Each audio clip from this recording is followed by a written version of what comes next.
এই মেয়ে নাচবে না? যাবো না আমরা, চলো।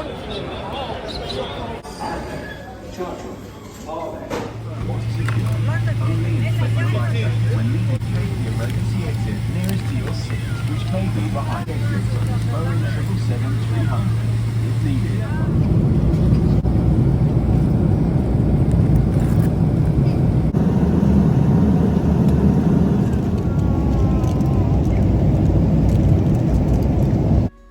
আসসালামু আলাইকুম, আশা করি সবাই আল্লাহর রহমতে ভালো আছেন। আলহামদুলিল্লাহ আমরা ভালো আছি। চলে আসলাম আবারও নতুন একটা ভিডিও নিয়ে। আজকের ভিডিওটা হচ্ছে বাংলাদেশ থেকে আমরা যেদিন দুবাই এসেছি, অর্থাৎ ঢাকা টু দুবাইয়ের ভিডিও আজকে শেয়ার করব। আশা করি এই ভিডিওটা আপনাদের কাছে ভালো লাগবে। তো যেদিন আমরা রওনা দিব তার আগের দিনে আমাদের একটা গেট টুগেদার ছিল। তো সবার সাথে, আমাদের আত্মীয় স্বজন সাথে একটা গেট টুগেদার হয়েছে রেস্টুরেন্টে। তারপরে আমরা বাসায় চলে আসছি, অনেক রাত হয়ে গেছে। পরের দিন হচ্ছে আমরা চলে যাব। তো আমাদের রাত্রে ঘুমাতে ঘুমাতে অনেকটাই দেরি হয়ে গেছে, রাত্রে আর কোনো কাজ করতে পারিনি। তো তারপর দিন এই যে দুপুরের পর খাওয়া দাওয়া করে আমরা রেডি হয়ে গেলাম দুবাইয়ের জন্য। তো এখানে আমি স্যুপ পছন্দ করি দেখে আমার দাদি শাশুড়ি আমার জন্য থাই স্যুপ এবং এমিনের জন্য চিকেন স্যুপ অর্ডার করেছিল।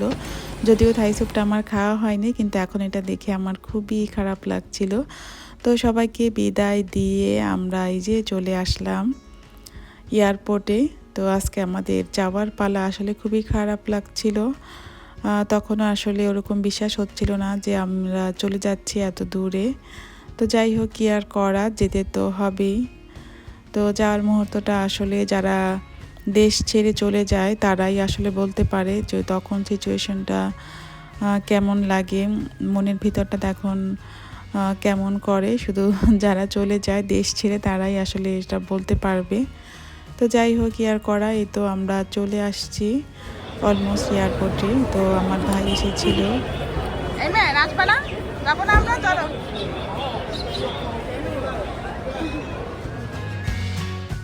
প্রতিবারই আমার ছোট ভাই আমাদেরকে নিতে আসে এবং পৌঁছে দেওয়ার জন্য এয়ারপোর্টে চলে আসে। তো এদিকে আমরা ওকে বিদায় দিয়ে আমরা ভিতরে চলে আসলাম। এদিকে আমরা বোর্ডিং পাস এবং ইমিগ্রেশন সবটাই শেষ করে নিয়েছি এর মাঝে।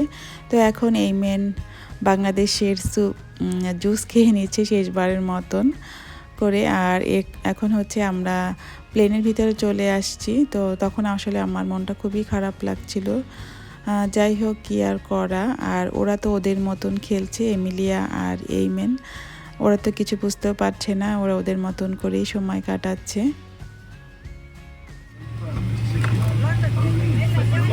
When leaving the aircraft, by pulling the two red toggles sharply down. You can also inflate all toggles to the mouthpiece and use the whistle to attract attention.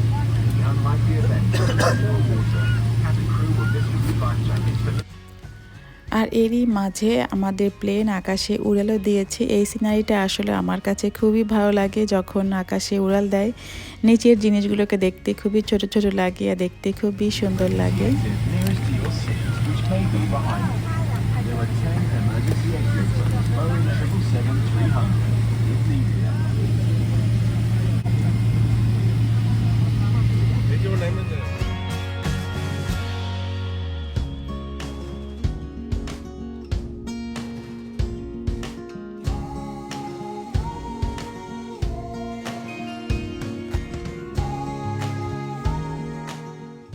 যেদিনই আমি এক জায়গা থেকে আরেক জায়গায় যাই, তো সে আগের রাতে আমার একদমই ঘুম হয় না।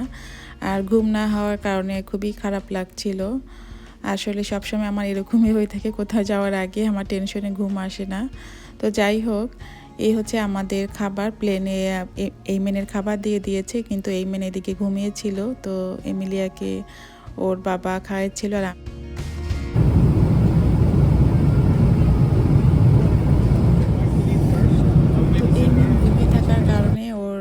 খাবারটা খেতে দেরি হয়েছে। এদিকে আমাকেও খাবার দেওয়া হয়ে গেছে, তো আমি আমার খাবারটা খেয়ে নিয়েছি। আর প্লেনের খাবারগুলো কিন্তু আমার কাছে আসলে ভালোই লাগে। অন্যদের কাছে কেমন লাগে আমি জানি না, তবে এখানকার বিশেষ করে দুবাইয়ের খাবারগুলো খুব ভালো লাগে। আর মিষ্টিটাও আমার কাছে খুবই ভালো লেগেছিল। তো আশা করি আপনাদের কাছেও ভিডিওটা ভালো লাগবে।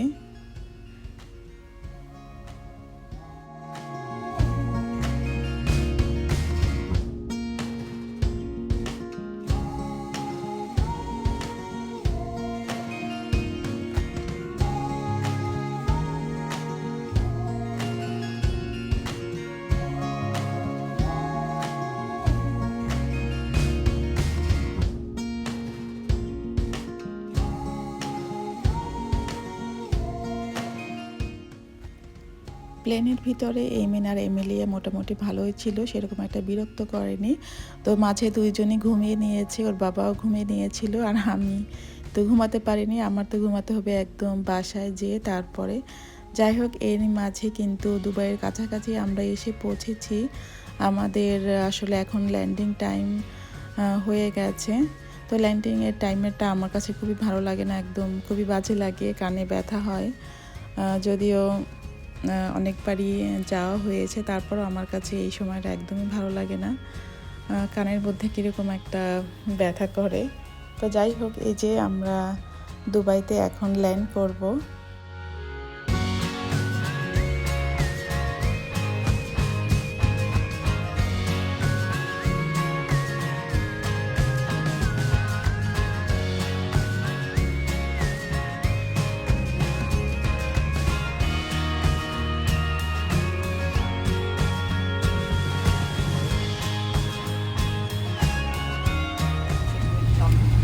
Before leaving us today, please check your seat area for any personal belongings.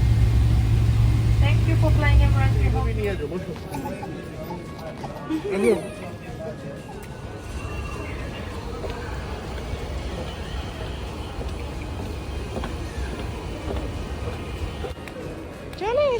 চলে এসেছি আম্মু। তুমি আমাকে দেখো মা, এই তো আমরা চলে এসেছি দুবাইতে। বাসায় যাবো এখন আমরা। আম্মু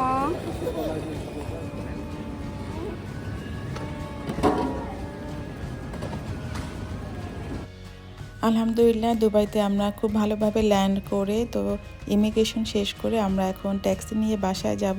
আর এইদিকে তো আমার অনেক চিন্তা, কারণ দুবাইতে কিছুদিন আগে বড় একটা বন্যা হয়েছে, যদিও আমরা তখন বাংলাদেশে ছিলাম। তো অনেক পানি উঠেছে, অনেক কিছু ক্ষয়ক্ষতিও দুবাইতে হয়েছে। এত বড় বন্যা আসলে অনেক কখনই হয় না, তো এবারে হয়েছে।